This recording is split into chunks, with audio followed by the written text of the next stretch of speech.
This podcast is a member of WildGamesProductions.com and D20Radio.com. They came from the game table, dice bags in hand, We have one brain that we share between us. to talk about role-playing for all across the land. And you like it. They're original, then basic, then one they scoured. Kinda grabs you by the boo-boo, don't it? To bring AD&D to the second power. You want me to put the hammer down?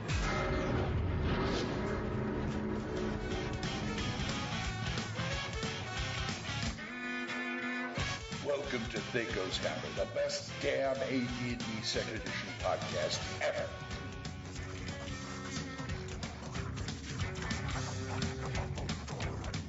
Yeah, I didn't know Mike Stewart was like, wow. Yeah. We need to do something on Assassins for 187. I see what you did there. Been listening to some Snoop Dogg lately, full on? Well, What? you know, I'm just planning ahead.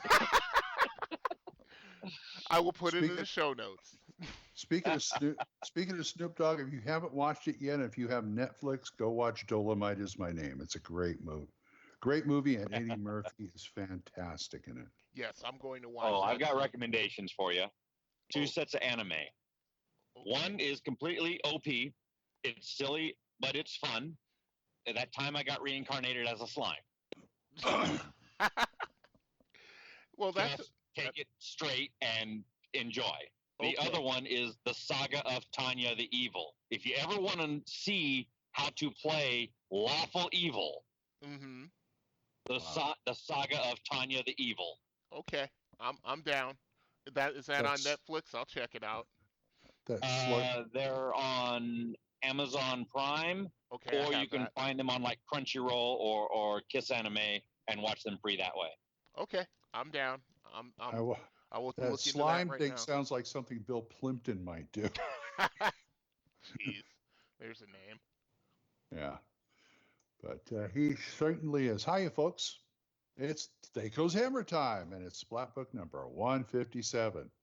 We're not keeping count, you think? Well, we So, kind of do. I'm DM Glen, and this is DM Brian. Hey, folks, what's going on out there?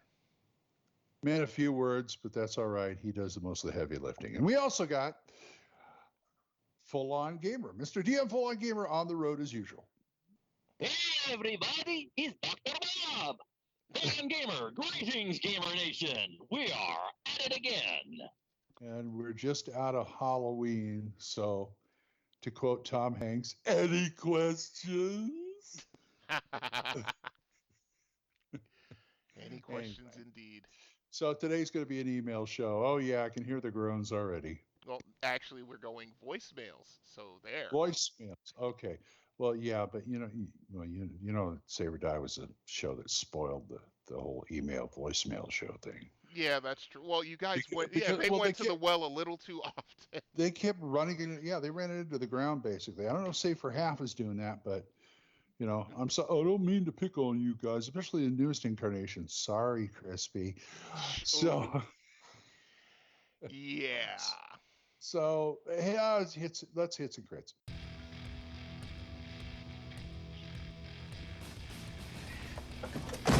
Well? One thought he was invincible, the other thought he could fly. So? They were both wrong. Son of a bitch is dug in like an Alabama tick. You're hit. You're bleeding, man.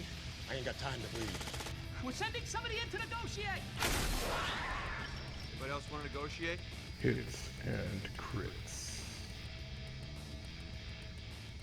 It's a hit. It's a crit. It's us. Hi there, Mr. Brian. What's up? Oh, not too much.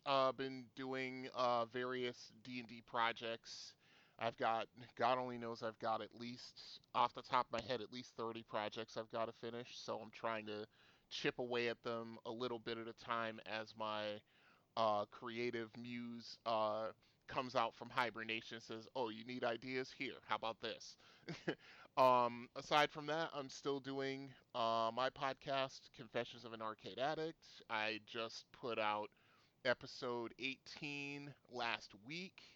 I'm probably going to be recording episode 19 sometime this week, which is going to include a it's a mildly embarrassing arcade story. From, oh God, how old was I when this happened? I think I was 14 when this happened. So I'm just plugging away. I'm still working, recovering from a fall on the job.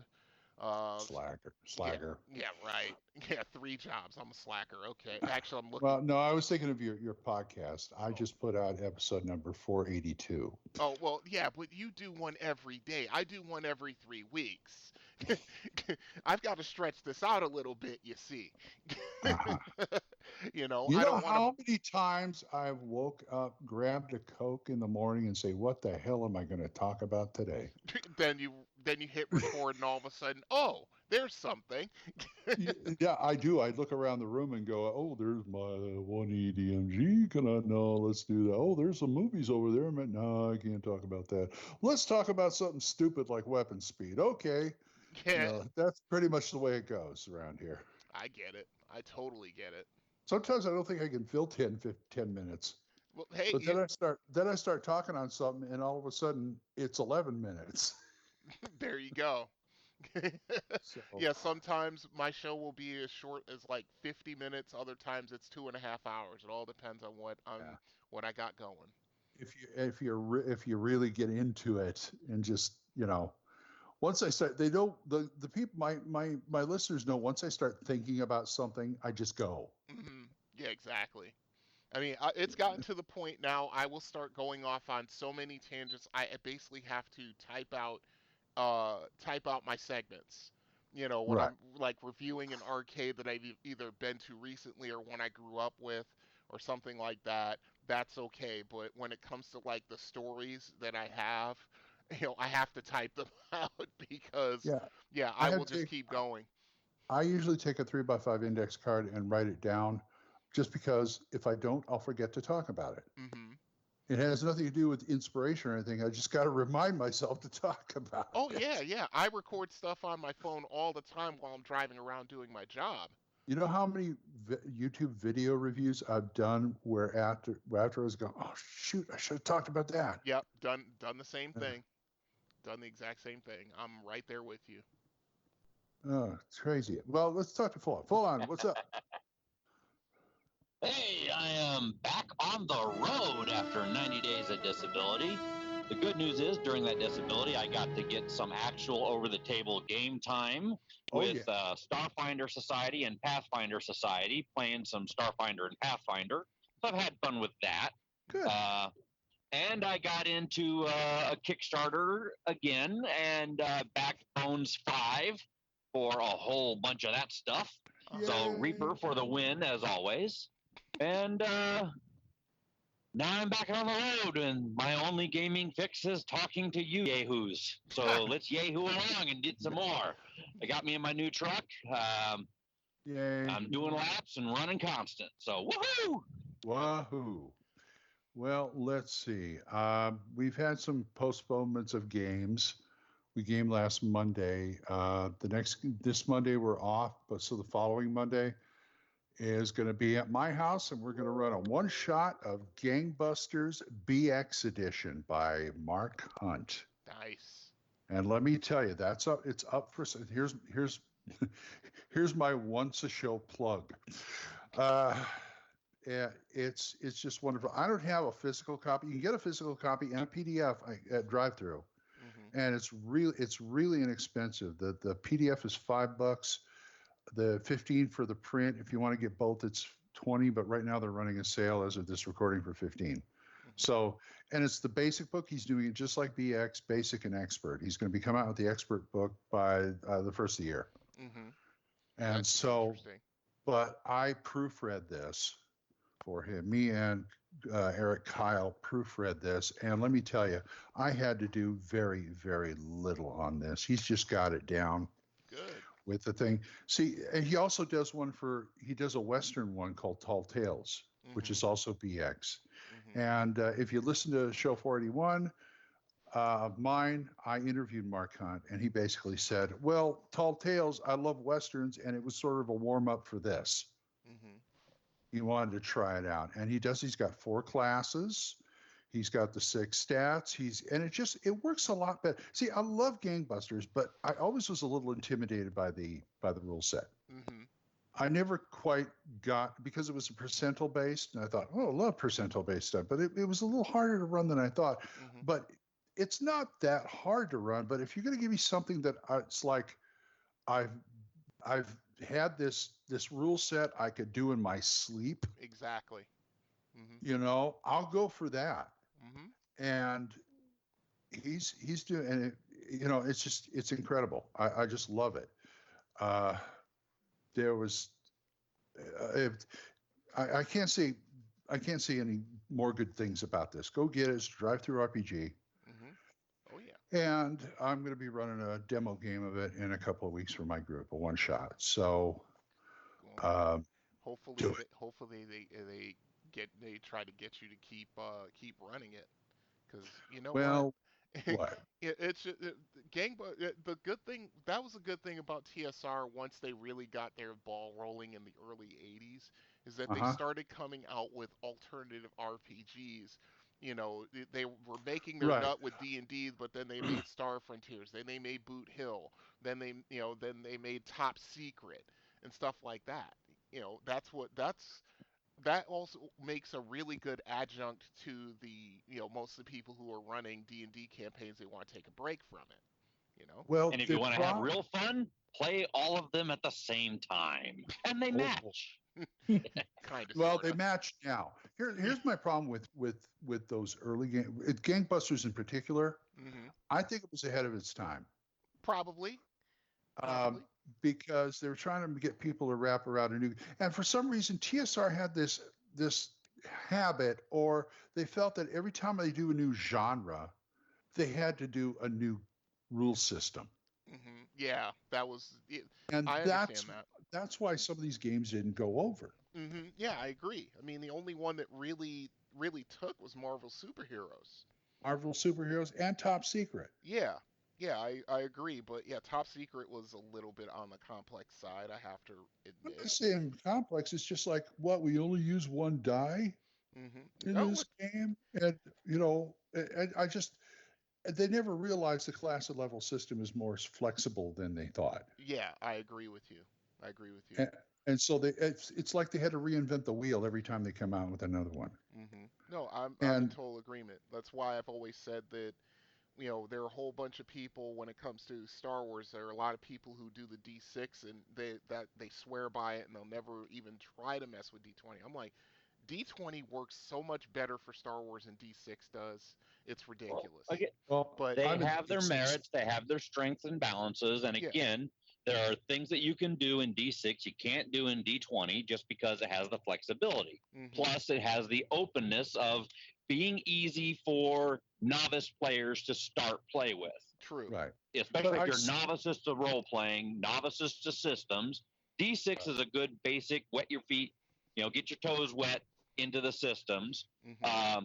D20 is also fine if you want to go into the ballpark of all things D20 or all things D20. It will introduce you to the world of spycraft. It'll introduce you to the world of Stargate, D&D, Star Wars. Everything can fit. Star Wars. Everything can fit into a D20 system. You want Warcraft? We got D20 Warcraft. Yep. You know. Well, I have a problem with D20, but it has nothing to do with that. But yes, it is one size fits all. Yes. Which is good. Yeah. Go ahead. Keep going. Well, here's the thing.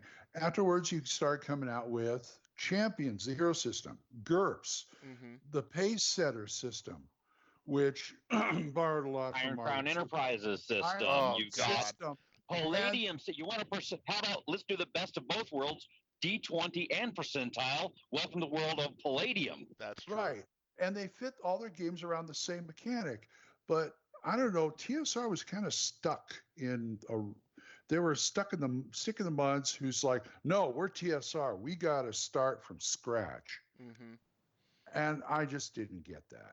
No, I tend to agree with you because I could not sell Marvel to my Champions group, obviously, but I could also not sell them stuff like Gangbusters. Well, fine, make them play villains and vigilantes instead.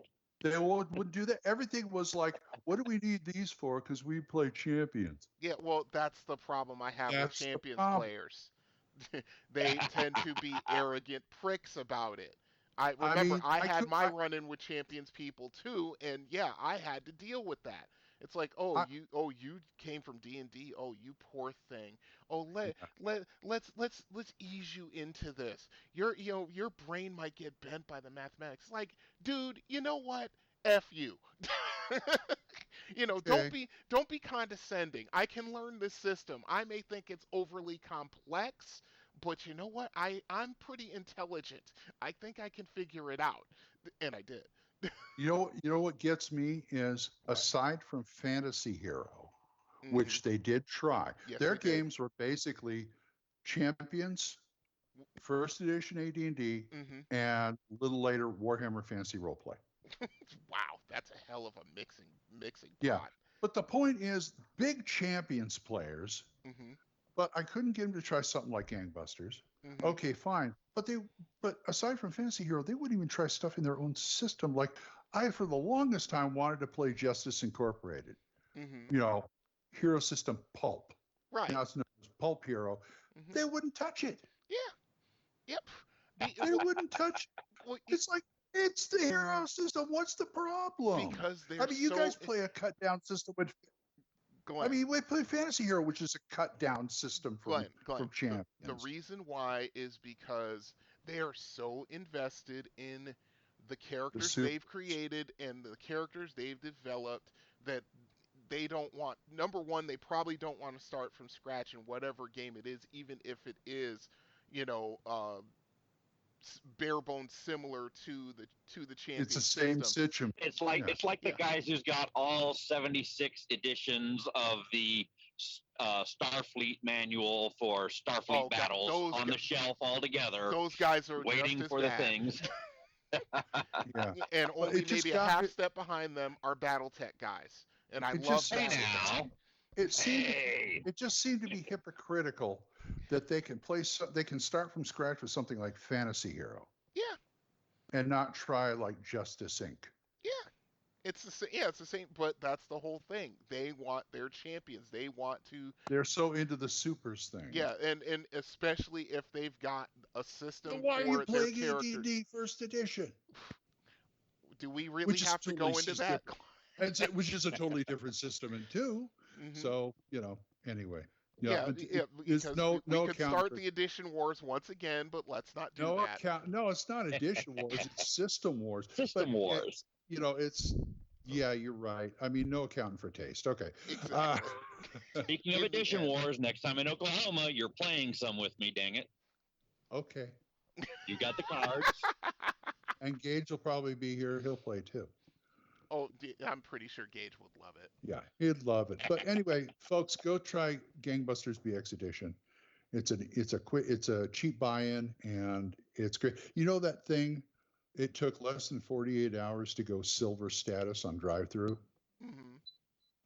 And I told that to Eric Tenkar. He said he was like impressed. He said it took me weeks for Swords and Wizardry Light to make silver status. Wow. And he made it in less than 48 hours. He's like, he's like a pig in excrement. Hmm. Oh, I bet he is. Yeah. I mean, if he's got that much positive feedback, yeah, he's gonna be happy for quite some He time. reminds me of you older. Me? Yeah, he's 51. I'll be 51 in a month. But I mean, we did the interview. We had the video on, and I looked at him and go, "Gosh, it put a little more gray on Brian, and that's Brian." Really? Yeah. Wow. And he sounded a little like you too. He's a nice guy. God. He's a sweet guy, and I can't believe he's played Gangbusters, the original, for 30 years. There are those guys out there. It's like They're rarer than hen's teeth, but they're out there. You're keeping the flame alive, man. For sure. And he's constantly going on the MeWe group and the Facebook group and putting content on there from the period. Go on the Facebook group, Gangbusters RPG. If you, I don't know, I don't remember if you do Facebook or not, but I do.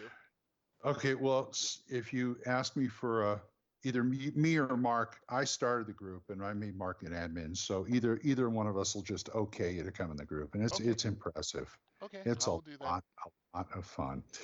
Anyway, that's me. Oh, and I got my books from Tanner Yarrow, Immersive Battle Maps. Yay. They're pretty. 2 of them, very, very pretty. Yeah, the 12-year-old gamer in me is like, buy them. I'm like, no, shut up, sit down. You can always use more maps, Brian. I know, full on. I can't afford it. It's like dice. You can never have enough maps. You can never have enough dice. Well, and you want to hear something controversial? I have enough dice. I have enough. Blasphemer! The man who's going to give you dice. Oh, so you don't want any of the elder dice? Okay. I never said I didn't. I never said I didn't want them. I'll take whatever he doesn't want. I never said I didn't want them, but you want to know what? That's a little controversial. I know. I'm in several 2E groups on Facebook, and yeah, half the posts are memes about dice and how many dice we have. I mean, there was one meme that was so good I had to send it to my ex-roommate because she is a massive dice head. I mean, seriously. I got 200 on my Radio Grognard 200 episodes ago. I did a show on dice, and when I was doing the show on dice, I kept thinking, "That's it. My show's over. I'm doing an episode on dice. I think I've just scraped the bottom of the barrel of what I can talk about." And that was 200 episodes ago. Nope. You know how many? I can get you 100 shows on dice. Just that. You can. Oh, I don't doubt that for a minute. Don't you threaten me. Yes, absolutely. But, oh Lord, did you have to, full on? He sent me a picture. I don't know if I want to see this. Oh, what is? Yeah, now I gotta look. Oh no, he put it on my SMS. Oh, okay. Oh yeah, I've got it too. Hold on, let me look at this. Plays D&D, a holiday gift guide, dice book, dice book, dice. You are an evil man, full on. And a paper shredder. Yeah. Pizza gift cards. Yes, pizza gift card. Yeah, and you want to know what? I could send 3 to 5 out of these things to my ex-roommate, and she would be over the moon. See? Yeah, but I also know her. I've known her since 1993. She's enough said. Laura, I love you dearly, but yeah, you know it just as well as I do. I lived with you for almost 5 years. I know you. Back to the show, folks. Yes, don't worry. Yes, let's continue. Since this is an all voicemail show, we can do this. We can hem and haw and we can vamp a little bit. Yeah. 5 hours later, commentary about. And the purple dice are the ones that roll real. No. I still. My first question to voicemail is, what kind of dice should I use? Oh God, no. Hey, I'm a Chessex man all the way through. I still have all the dice I got from all the box sets I used to break into. So you don't have any dice that roll correctly. Yeah, they roll fine to me. Don't make me. You want to know what? If I DM again, don't make me break out my Super Saiyan dice because all of you will be dead. Come on, I've got a couple of nice dice sets, but yeah, my dice back is filled to the brim with pounds of dice. The pound of dice. So I can't really. I can't really talk. I have a Lexan container, that is filled to the brim with all of my dice. Yeah, I've got a 2-quart. I've got a 2-quart Crown Royal bag filled to the. So. That's the other thing I see on Facebook now. People are actually status shaming people because they don't have the green Crown Royal bag for dice. Oh come on! I'm being dead serious. Oh my gosh! Fight me! I've got the purple camouflage one. Got that.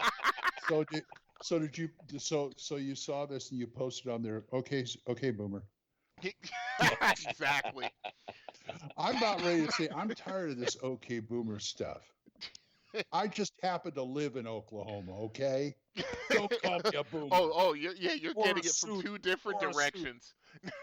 I keep thinking they're talking about I'm an Okie. It's oh like, God, no, you're a transplant. I got these books for a certain reason, a specific reason. I want them to be the last maps I'll ever use. Not true. You're going to buy more. I've got more. That's why books. No, I mean, they're big, but they're not too heavy. And see, I'm looking at a battle map in a tube right now. I've got the Pathfinder flip mats over there, a stack of them. Jeez. I've got the note board in my bag just so I always have a quick map. You are just rolling in swag right now. What's going on here? And my friend Jimbo, where we game, is holding on to my Mondo map. Mondo map. If you ever need a battle map as blanket. What? Yeah. Oh my God. Okay. Yeah. That's that. Now we're crossing over into the mildly weird.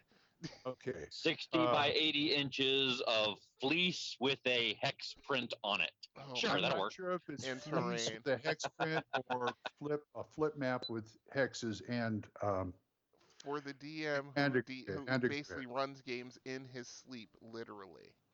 Yeah.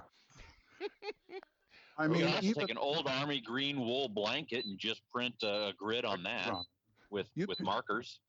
Well, on you print a grid on your grandmother and use her as a map if you could. Oh my goodness.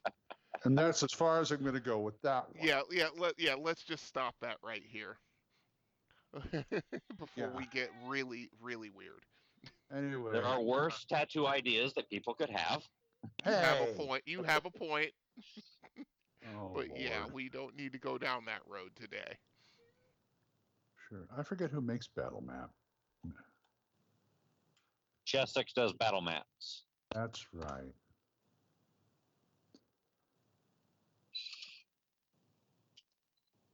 Chessex Mondo map. Oh man, I paid too much. 54 by 102 inches. And I believe mine is double-sided. 1 inch squares and hexes. Nice. Okay. That's the idea. I'm going to have to look that up. Well, I did. That's why I'm going to give you the link. I'll send that out to all the people who need to know what to get me for Christmas. There it is. And it's on sale right now on Amazon for $85. That'll give you an idea what it looks like. Oh, Chessex made it. It must be good. I mean, the tube it comes in is almost as tall as me. Wow. 54 by 102? Yep. Oh my God, that's huge. There's a picture somewhere on Facebook or something. When I first bought it, I rolled it out on the floor where we were living in front of the TV. And I moved the coffee table just to see how big it was. It was huge. Good Lord, that's 8.5 feet long. Oh my God. Okay. Wow. And looking at the price now, I know I paid too much. Yeah. Well, I bought this at my game store for $115. Yeah. Well, yeah. You should always use your friendly local gaming store as a pricing point and see if you can get it on Amazon for cheaper. That's just what I've seen. I don't want to encourage that, but I'll say a tentative okay. Mm-hmm. I understand why, but you know what? You hear it here, folks. Yeah. You don't know where you heard it. Anyway, let's get into those email, voicemails, whatever. All righty then. Let's see. Our first voicemail is from DM Freddy. Believe it or not, I had to dig a little bit deep into the voicemail bag because we've been kind of neglecting them for like the last 6 months. So some of them are old, some of them are older, some of them are recent. So okay, now I need to get close to the sound bar so you guys can hear this. So here we go. Lay it on me. Guys, DM Freddy here. Real quick question, or maybe quick question, I don't know. What are your guys' rules and thoughts and comments on turning a 0-level character, henchman or hireling, into a real character? What steps does he need to go through? How do you handle experience points? What class does he turn into? Hit me back, guys. Thanks a lot. Thank you, Freddie. I wave my magic GM wand, and poof, it's a character. Uh,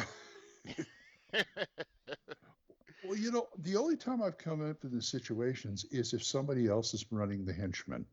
Mm-hmm. And I say, okay, you got this henchman, you run it, and I give him the sheet. Mm-hmm. And that's the time when you're going, okay, I'm watching you, how you run it, Right. and they know I can overrule them. But there have been a couple of times where it's like their character gets killed, and all of a sudden, boom, he's in the driver's seat. Yep. That's I could go either one of two ways about it. Usually, that happens if I'm running a game that's sufficiently high-powered and dangerous enough that your main character, could meet a very abrupt and untimely end, and you come back with your backup. That's the only time I've ever done it. I've never run the 0 level, uh, you figure out what you are kind of thing. I've never really, I don't. I've never liked the concept really, pretty much. I mean, Yeah, I talked about that in my other show. It's like I know of I talked about it as a campaign starter. mm-hmm. I talked about it, but it was kind of it wasn't it had an effect on the entire campaign, just not, you're captured by something, you get stuff, you figure out what you are, and then boom, you're an adventurer. Right. Yeah. It was a what if you're all convicts in a prison and you break out?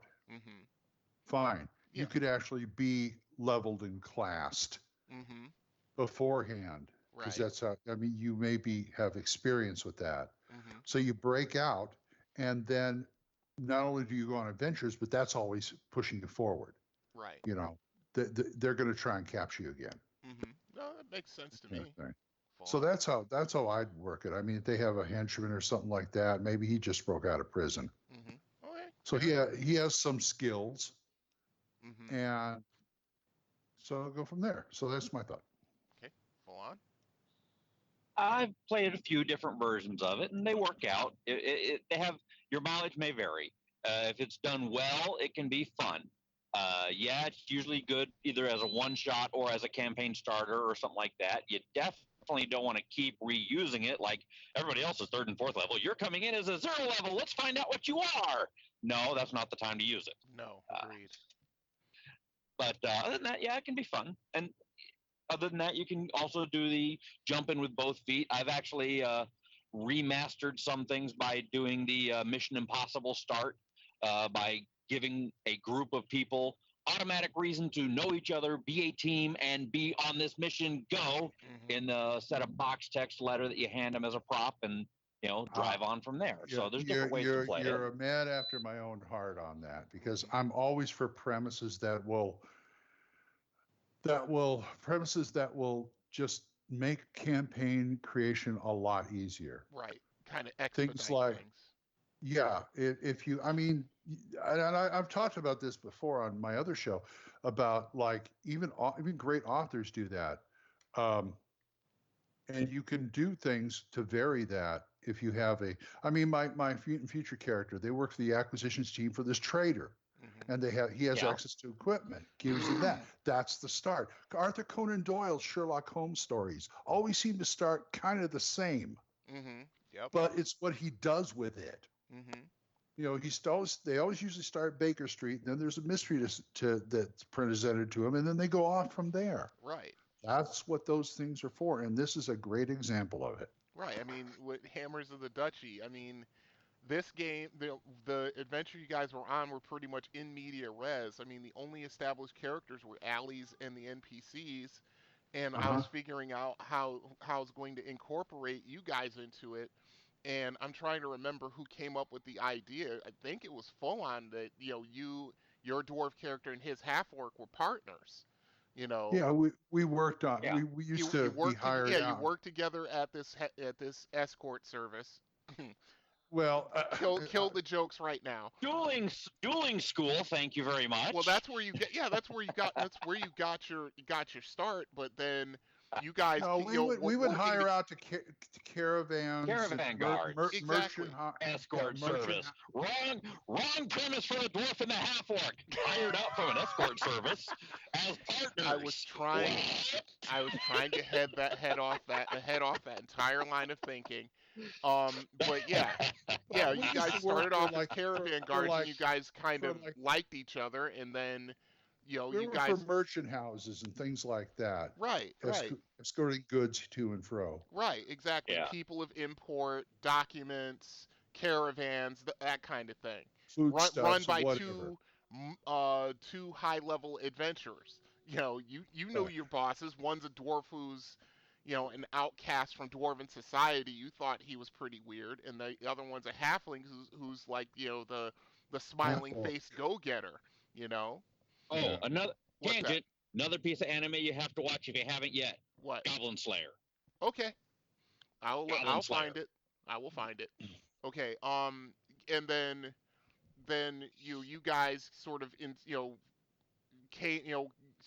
got into the adventure that Allie had gotten into, and of course they ran into a difficult situation, lost half of their party, and all that kind of stuff, and then you guys joined up together and finished it in style. And then of course you met Corey along the way, who got captured, which was kind of a bit of a stretch because Corey's character's got 18 percentile strength, but he was only like second level. Those in a party, What's that?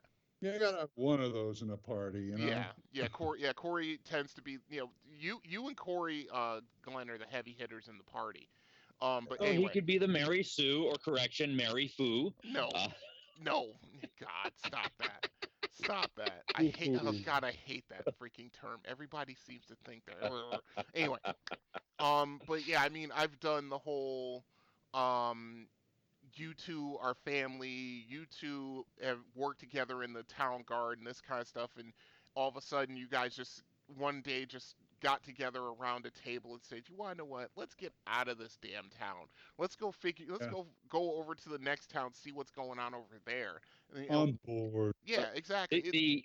The Adventurer Guild concept as a placemat to start people together, as opposed to the zero level start as a farmer thing, is so useful that it's the premise behind the Starfinder Society. It's the premise behind the Adventure Society in 5e. It's the premise behind the Pathfinder Society.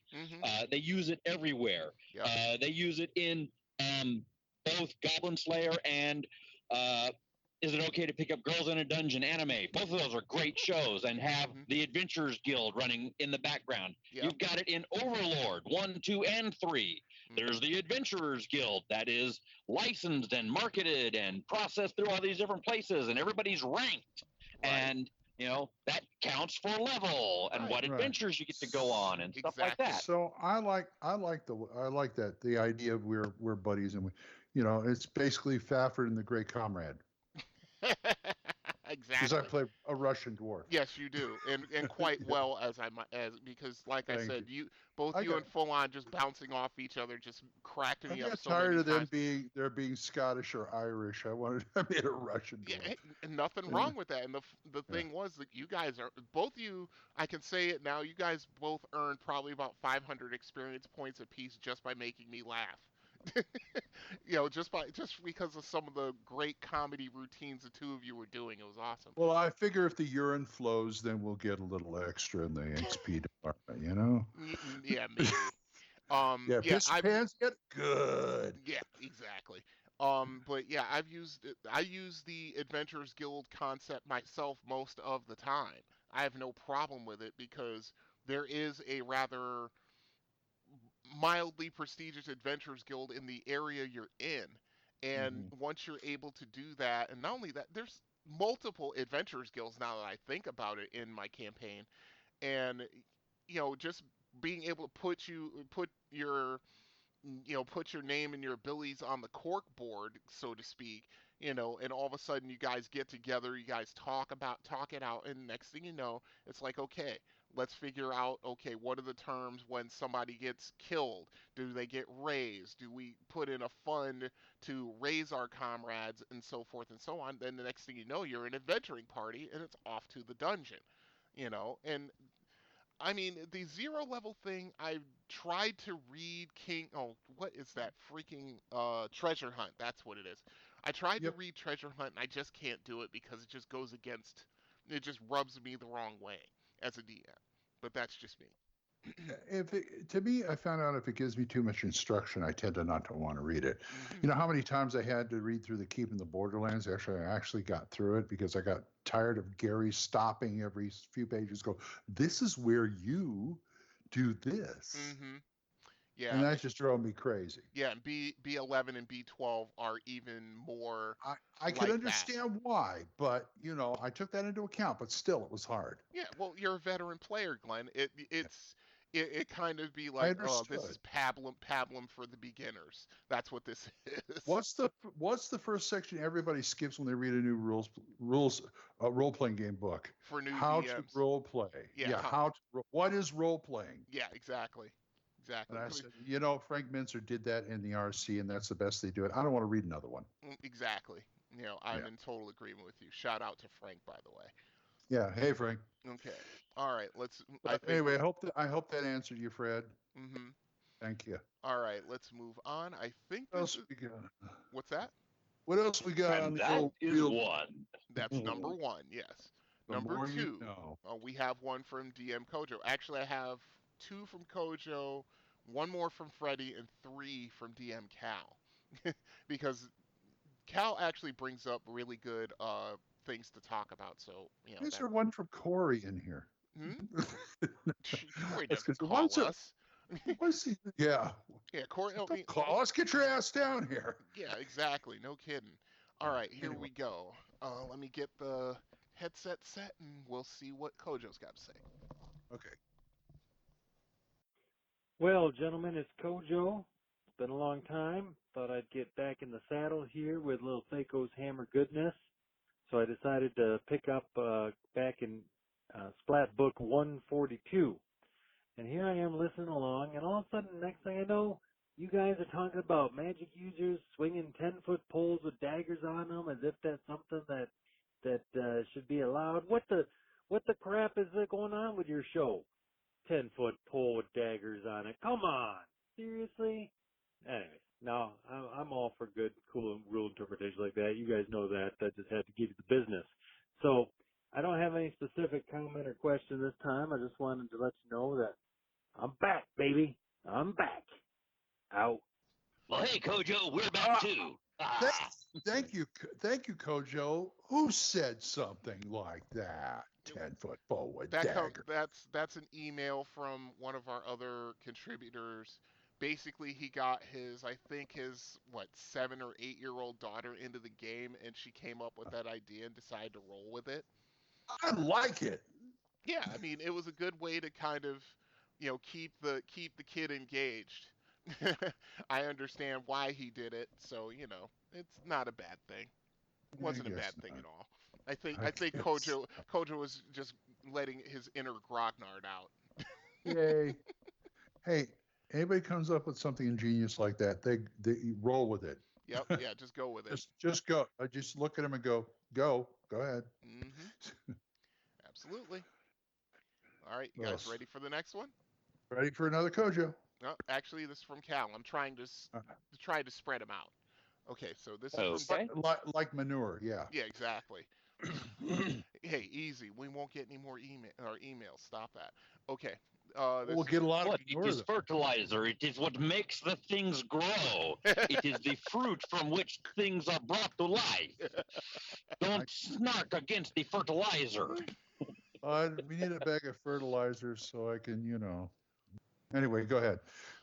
Anyway, okay, this is from DM Cal. Get that. Here we go. Or my swashbuckler will poo-poo in your general direction.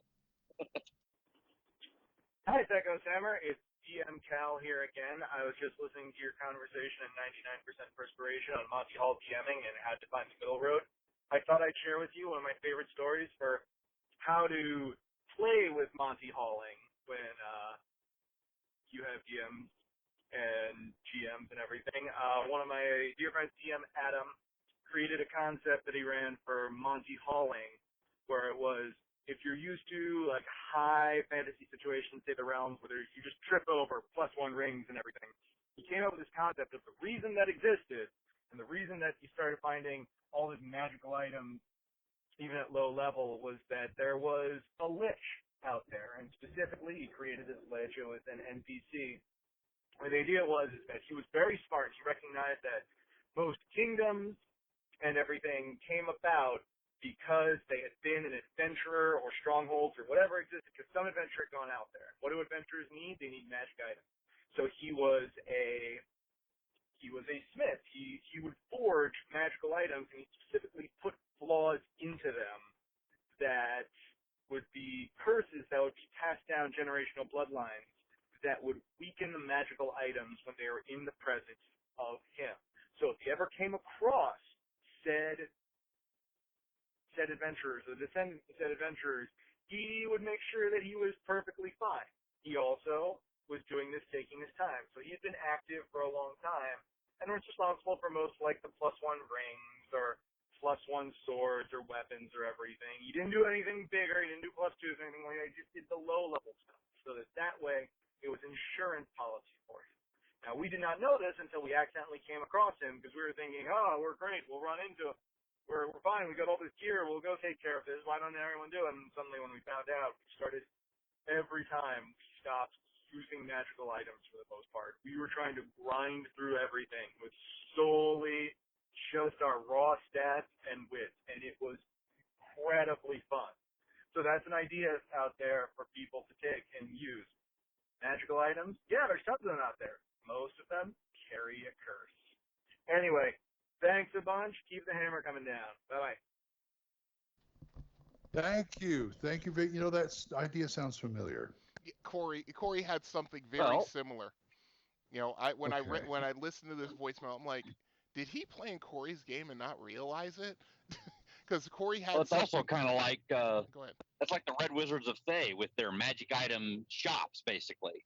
Yeah. And who knows? They probably do have a backdoor hack for Zastam where they turn off all the stuff, and that's in a power game. I wouldn't call +1s and little stuff like that Monty Hall. Mm-hmm. I mean, I've run in adventures games that are almost Conan-esque in the fact that there is no magic ever till, 5th level if you're lucky. And it's like, well, those kind of suck. You should be finding +1s somewhere, something +1-ish in your first few levels. Otherwise, you're never going to be able to go to the vampire or the werewolf or the ghost or any of those other nice things that's fun to fight that you need magical weapons to do so. Right. So that's good to have.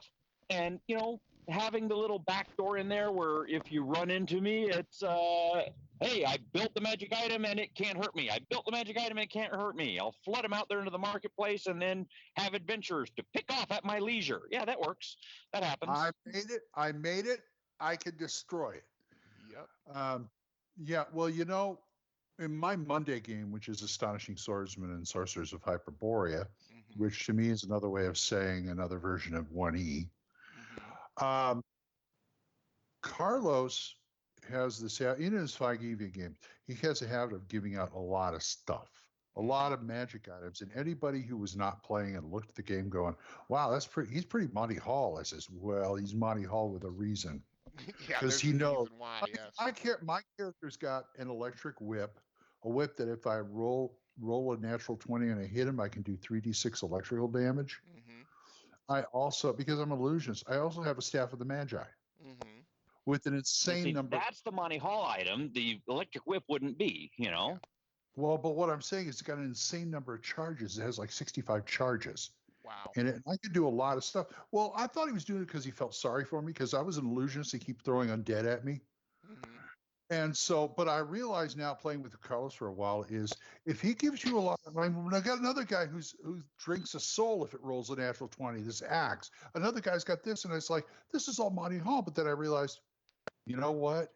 He's given this to us because we're going to need it. Yeah, he's setting you up for something big. He sets us up for the god-awful powerful monsters. And we need that stuff. I don't think he'd give it out if they were, a little more mundane. Well, there's a purpose sometimes for all this junk floating around. Right. And and you want to know what? That's the best reason to give out a bunch of magic items if you're going to be setting your party up. For the big adventure, for the the big real evil guy or whatever is whatever he's going to set you up for. And this Staff of the Magi casts at a 12th level. Whoa. It's a 12 level cap in the game, and you get caster ability like fighting ability. Mm-hmm. And with illusionist and regular, and they go up 1 per 1. So at level 12, I'd be 12th level. Well, I'm 7th level, and this Staff of the Magi casts as 12th level. Wow, that's basically double. That's basically double powered, a double powered Staff of the Magi. Yeah, and I was like, Jesus Christ, you're depending on me not to throw the game. But he's thrown monsters at us, big monsters that, like the last one, had an anti-magic shell around him. Yeah. Now, I did a move that we're still discussing about, because I went up there and touched it with my Staff of the Magi and did a Dispel Magic, and it worked. Mm-hmm. And the argument is, in an anti-magic shell, can you take it down with a Dispel Magic? Yes, you can, actually. And somebody said, no, he couldn't over in chat, but it's like, he came up with, okay, it's down for a D4 rounds and I roll it. That's a good compromise. That's fine. But I thought he felt sorry for me because I was a 7th level illusionist and he kept throwing undead at me. Mm-hmm. And it's like the best I could do was mirror image. Wow. Because I can't terrify him. I can't, do all this fantastical stuff. Mm-hmm. And I was okay with that. I kept saying, you don't have to give me this stuff. And he says, trust me. Yeah, when the DM says trust me, and when he's being generous and he's saying trust me, yeah, roll with it. He didn't think I was gonna dispel the anti-magic shell because the session before he apologized specifically to me in advance. Wow. Because he thought I would be totally out of the fight. Mm-hmm. Until I did that, because Gage's character, who's a cleric, tried to do it. Mm-hmm. And he was casting at his level, and it went, and I just walked up and I say, this is how you do it. Bam! Yeah, tap it with the staff. Yeah.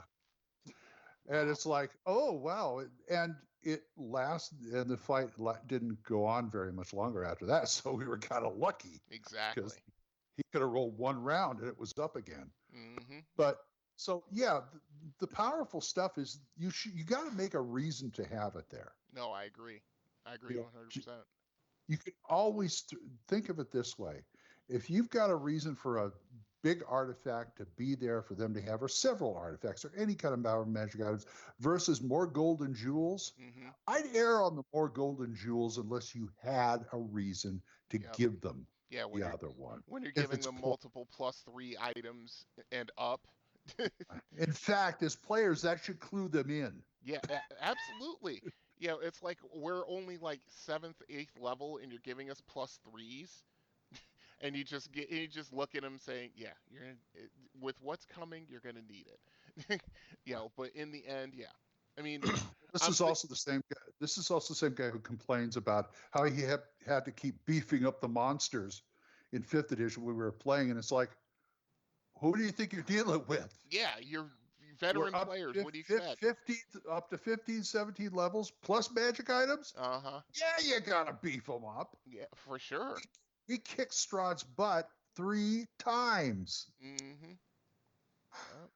And one of them was with my barbarian.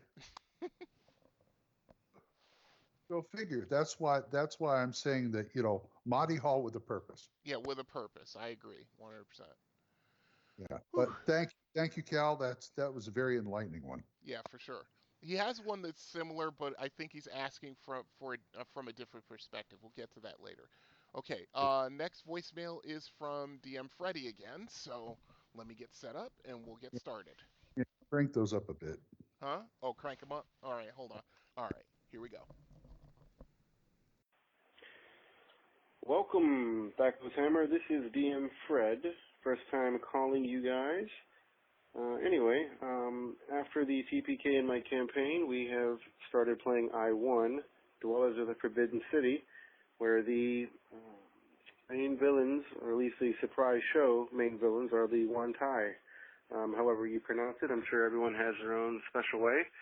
In any event, I've always felt that the 3 different classifications of the monsters are a bit weird. The most powerful ones, the ones that can cast all of the spells, are mostly the purebloods, which are, on paper, the weakest of the 3. If you look in the description of the monster itself, it also elaborates that the ones that are at the top of the food chain are the abominations. And very, very, very few abominations would ever be able to cast those spells. Suggestion, polymorph, others, snake charm, I mean, they get some nice stuff there. In any event, the classification between the 3 has always been kind of strange. Also, the naming convention, naming the weakest one, purebloods. If they're purebloods, why aren't they the most sacred, special, top of the food chain type Wantai out there? In any event, if you guys could elaborate and give your own 2 cents on them and what you do with them, it'd be great. They're great monsters. Even on paper, with all of their strangeness, players don't need to know that as far as their culture or anything like that. They're just wicked monsters, shooting spells, looking like snakes, and being crazy. Anyway, keep up the good work, guys. Thanks. Bye. Thanks. Okay. Juan T. Well, all I got to say is, okay, the smaller monsters have the bigger spells, but that's what keeps them alive. Yeah, number one. Number 2, the purebloods are the ones who end up using the half-breeds and the abominations as more or less cannon fodder, because those are the stronger ones to keep them, keep the enemy occupied while they use their spells. That would be the other thing, why that would be. And that's where the power of those things come from. The reason they have different powers than the purebloods, the Yuan-Ti are a racist, elitist society. That is why the purebloods are in power, even though they don't have as many capabilities and abilities as the mixed breeds and the abominations and the aberrations. Those are subclass creatures, which are, in effect, weapons. That's all they're considered in the Yuan-Ti culture. They are the weapons to be used by the elites in their machinations and plots and plans and stuff. Yep. I'm in total agreement with you, Full On. I think, and that's the whole thing, because they're the ones who, it may be a bit of an anticlimax after you've gone through all the half breeds and abominations, and you've blown most of your spells, and you're down on hit points going through these guys to get to the purebloods. Yeah, the purebloods all of a sudden say, if you will not be turned, you will be destroyed, and then that's what happens. They're the Palpatines. Full-On's absolutely right about that. So, even though they may be physically the weakest, they are the ones who have the most power, and they're the ones who are in control. So, yeah, they use the others in their plots and plans, as Full-On said. I'm in total lockstep with him. Okay, thanks. I don't have much more to add to that. Okay. Wanti is not quite my wheelhouse. Yeah, we covered them in Snipe Hunt. I'm sure we long did. Time ago, but yeah. Demons and devils and all that. It's still not my wheelhouse. Okay, fair enough. Okay, moving on to the next one. We're back with DM Cal. So let me set up, and we'll see what he's got to say. All right, Cal. Try them out, Brian. You're missing out. For Glenn, you're missing out. They're very much fun. I keep the non-Christian stuff on the down low around here. Oh, yeah. Well, yeah. Then there's that.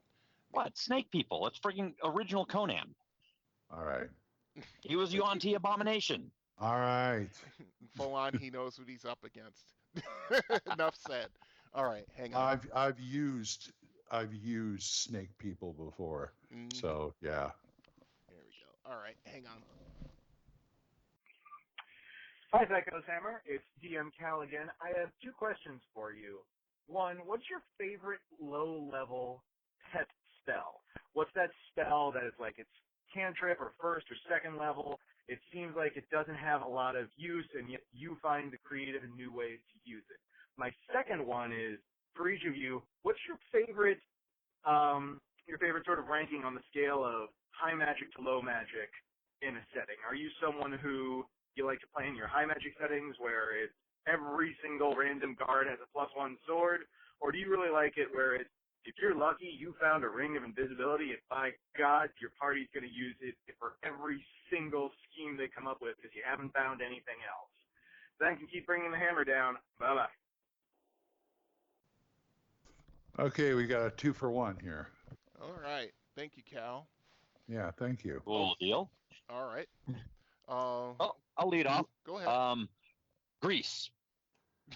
Grease spell. True. It's the You word. can make things slick. You can set it on fire. You can make it easier to bend bars, lift gates, all kinds of other odds and ends. There's creative ways to make use of a grease spell. Mm-hmm. I'm behind. I'm totally behind. I'm kind of like all magic settings, some high, some low, as long as it's not your 10th level and you've never seen a brace, you've never seen a cloak of woodland movement. Mm-hmm. That's it. You know, it's like, well, come on. If you're going to call it Hyborian Age, just call it Hyborian Age. But it doesn't have to be, Forgotten Realms, EverQuest type things where it's bing and, you just killed a deer. It dropped a +5 sword. What? Exactly. Let's go with this. And this is as much for me, as much for Corey as it is for me. My favorite. I've still got the idea of a deer. What? Yeah, I know. Isn't it funny? It passes the sword. Yeah, You have 4 hours and 37 minutes of remaining drive time. Sorry about that. That's okay. All right. My favorite low-level spell by far, and I say this for Corey as much for me, is Chromatic Orb. From the moment I found this spell, I'm trying to remember the first time I saw it. I think it's when I got the first Wizard Spell Compendium and it was in there. I was like, oh my god, this spell is awesome. It's one of the best offensive spells for a low-level mage, and it scales up as the mage goes up in level. Yes. As for Corey, you're welcome. Yeah, exactly. I'm the one who pointed that out to him. Yeah, exactly. So, let's see. As far as campaigns go, he also likes the idea that there are different chromatic orb effects depending on if you're using the main book or the Wizard's book or Wizard Spell Compendium. Yep. Yeah. Wizard Spell Compendium is supposed to be the final say on it, so yeah. Very customizable. Yeah, exactly, and very, very effective as you go up in level for sure. Right. As far as campaigns go, Full On said something about high magic and stuff.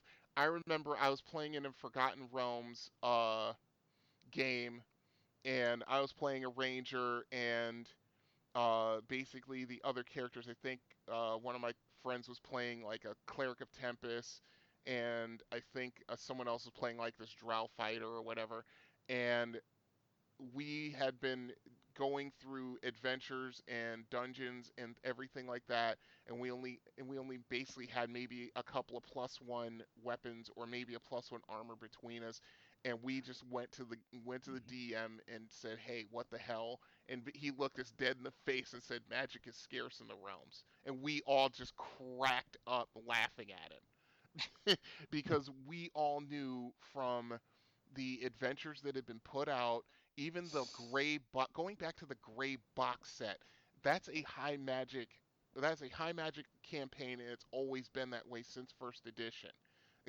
And for him to look us in the face and say that, said, "Look, Mr. Tightwad DM, we're not asking for +5 weapons. We're only like 4th level, like 5th level, and so forth." But at the same time, it's like, look, take out the wallet, take out the bill, let the president on the bill blink from the light and spend it a little bit, okay? This is as much fun for us as it is for you. You may have fun doing things this way, but we're not exactly having fun. Give us a little bit of reward here. And he was also a bit of a skinflint with the gold too. I understand that one a little bit more. That's not good. But we talked to him, and he took the reins off a little bit.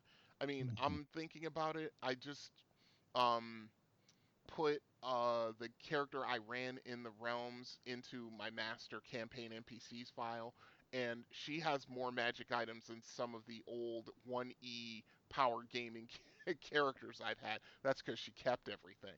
But but yeah, that's how it ended up in the end. When it started, it wasn't like that. So yeah, I mean, as far as that goes, for running a game, I like to be in the middle. I regulate magic items a little bit. I don't try to give the real powerful stuff at the lower to mid levels, but at the same time, I understand that as they go up, I mean, I'm trying to remember the curve I have. I think it's like every three levels, the pluses go up. It's like at first to third plus ones. You'll find plus ones. Fourth to sixth, you'll start finding plus twos. Seventh to ninth, plus threes, and so on and so forth. The real magic, powerful magic items like the Staff of Magi's and things like that. If I on the caveat that if I roll it up and the challenge is worth, I mean the challenge that you face to get that powerful a magic item is, sort of on an even level, I will let it happen. But at the same time, if it's like if you run up into like a lair of orcs and they're not like leveled orc chieftains and things like that, that you're going up against, no, I'll they're not going to have a staff of the magi. They're not going to have a staff of power. They might maybe have a staff of striking, maybe, but That's a good yeah, thing. that's a good one. That's a mage's best friend, especially if you can get Tezer's transformation on them. But yeah, so I just keep an eye on it. I try not to go overboard, but I'm not going to be a skinflint either. Glenn. Good idea. Well, low level, I cannot go wrong with agreeing with full on grease, especially early on when we ruled that grease was flammable. So we didn't know it was or not. We just said, "Hey, you can light it on fire. Cool. That saves on oil." Yep. I like that. So I'll go with grease. As far as campaign, well, I've campaigned in the realms. I've campaigned in original places, et cetera, and right now I'm in Hyperboreas. So I think Hyperboreas is sort of a lower magic thing because it's based more on Howard and those guys, right? Which is fine. I like it.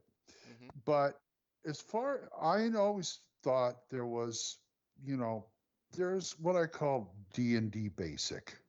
Okay. D&D standard.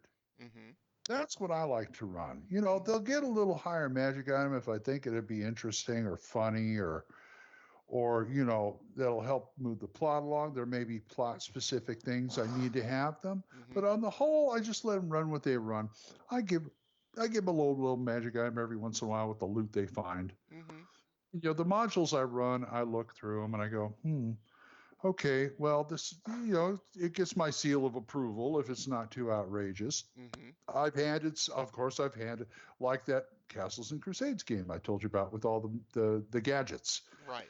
Because, that was for a reason, because they didn't have any magic at all. Right. Nobody played a cleric. Nobody played a wizard. And so I got to help these guys out. Yeah. I may have erred a little on the side of excessive when I gave the guy the goop gun that kept messing up every encounter I did, and finally had it. So I just had it overload and explode. And I even gave him a chance. I said, make a dex roll or you're going to get covered in it. It's like, it's okay. I mean, you're field testing this stuff. That's what happens. Yep. That's exactly right. You're basically using prototypes in combat situations. Yeah. So you're using, they have magic items for a reason. Again, it falls back to magic artifacts with a reason. Yeah. But little tinker things like bracers of defense, and I just look at the party and see where they're weak and where I can help them out. Exactly. And I try to make that part of the story. It's not that I'm trying to hold their hands and make it easy. I'm not gonna. I don't want to be one of those 4th or 5th edition GMs who have to have everything balanced. Everybody's got to be able to do this, that, and the other thing. It's like, no. Okay, you guys are a little weak magic wise as far as those go. Let's get some gadgets over here. Over here, okay, let's see. Can we get somebody with maybe a hireling with thiefly skills, because you guys don't have anything like that. Right. Right. Well, especially healing. Yeah, exactly. Using Hammers of the Duchy as the base here, you guys are so fighter heavy, it's ridiculous. Right. I mean, let's see. You're a dwarven fighter. Full-on's a dwarven. I mean, a half-orc swashbuckler. Allie is a ranger cleric. Corey's a martial artist. One NPC is a fighter thief. And the other one's the mage because no one else took one. And it's like I was thinking about. I'm like, I could have put you guys up against at the end of that adventure. I could put you up against like a young adult dragon. You still would have came out okay.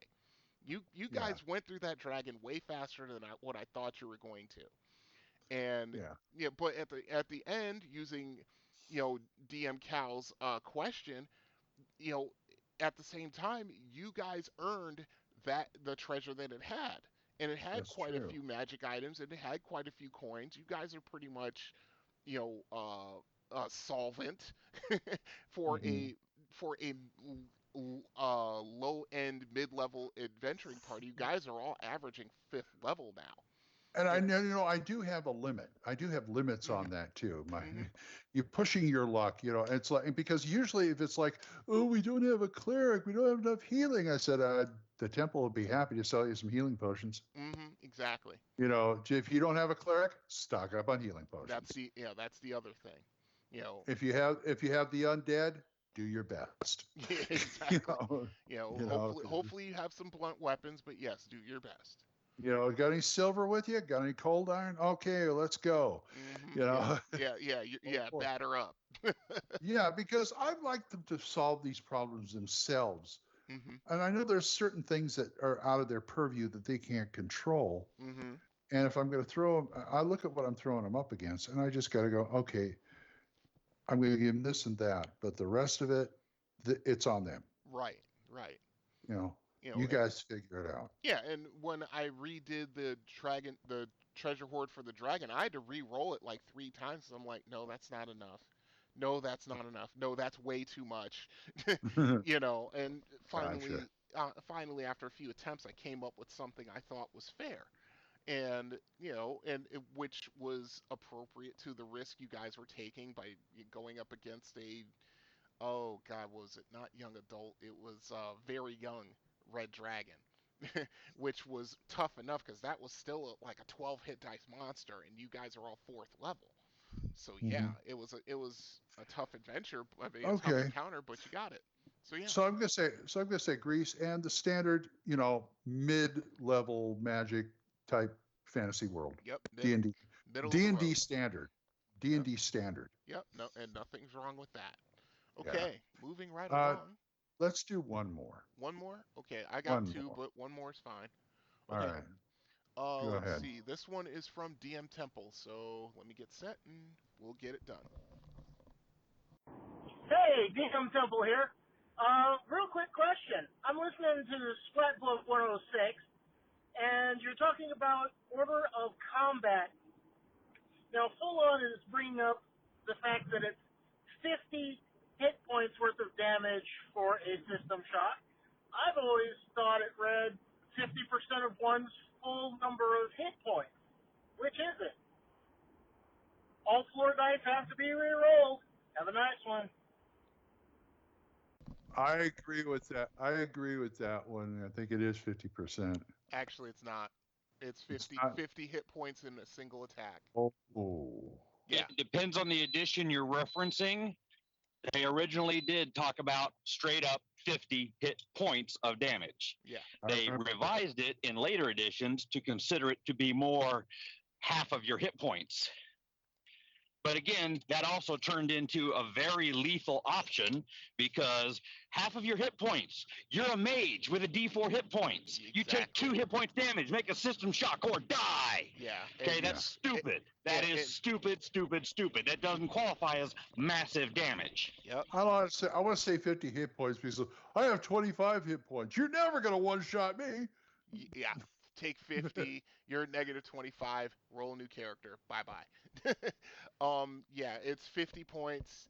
I mean, that's in my house rules because it is an optional rule in 2nd edition in the DMG, and I always use it. I mean, there's only been I can go with it. Yeah, there's only been like 3 instances in the 30 years I've been playing second edition where it's actually come up. One that went against us that fortunately did not kill the character, although it severely hurt him, and the other 2 against monsters. And yeah, it's one of those where, yeah, if you do that much damage, and the thing is, with critical hits, the way I do them, if you are in high strength and you've got a really good magic weapon, you roll triple damage on something against a large creature, yes, you can inflict 50 hit points of damage in a single shot, and that Easily. save easy. And yeah, you can actually have them try to make the save, and yeah, it's like one of my former co-players said, anyone can brick magic resistance, anyone can brick a save. And yeah, that's why you throw stuff at monsters, and hopefully it might get through, it might not. So, it is Magic what it is. resistance to me is something of a bane, but Depending. I mean, that didn't come up until 1E. Yeah, that's true. But that was also the rule set that Gary was playing under back in the day.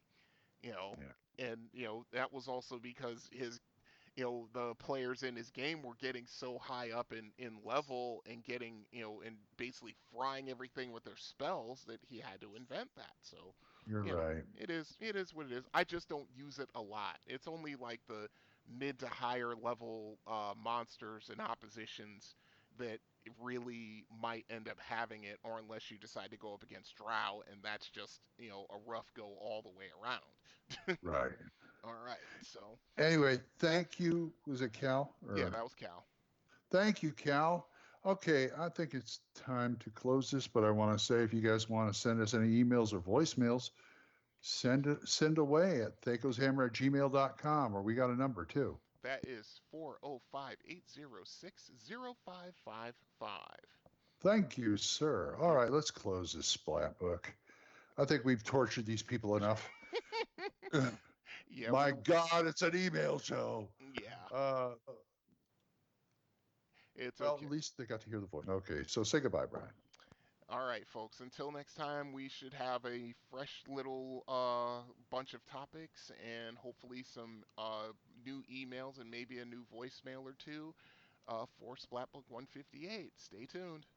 And full on? Full on. Yoo-hoo. Is he there? I don't know. Yes, I'm just working. Sorry. Oh, there he is. Well, I'll let you work. Say goodbye. Hey, everybody. It's been great. It's been fun. Let's hear some more from you, and we'll do it again next time when the hammer comes down on you. Hard. Exactly. Like that. Oh, man. And next time we will have a new fresh hell. So until then, I'm DM Glen, and I'll see you next time the hammer comes down on THACO's Hammer. Full on? Bye-bye. Oh. I'll edit it in, don't worry. I was waiting for him to drop a hammer. I think he was... THACO's Hammer theme is provided by the Diablo Swing Orchestra. You'll find them on Jamendo.com. All other additional music for this episode was provided by Kevin MacLeod. You'll find more of his music on Incompetech.com. Be sure to visit our website at thacoshammer.info. If you have any questions or comments, email us at thacoshammer@gmail.com. Remember, that's an O, not a 0. You can also find us on the second edition forums at osrgaming.org and at purpleworm.org. Or give us a call and leave us a voicemail at 405-806-0555. See you next time when the hammer comes down on THACO's Hammer.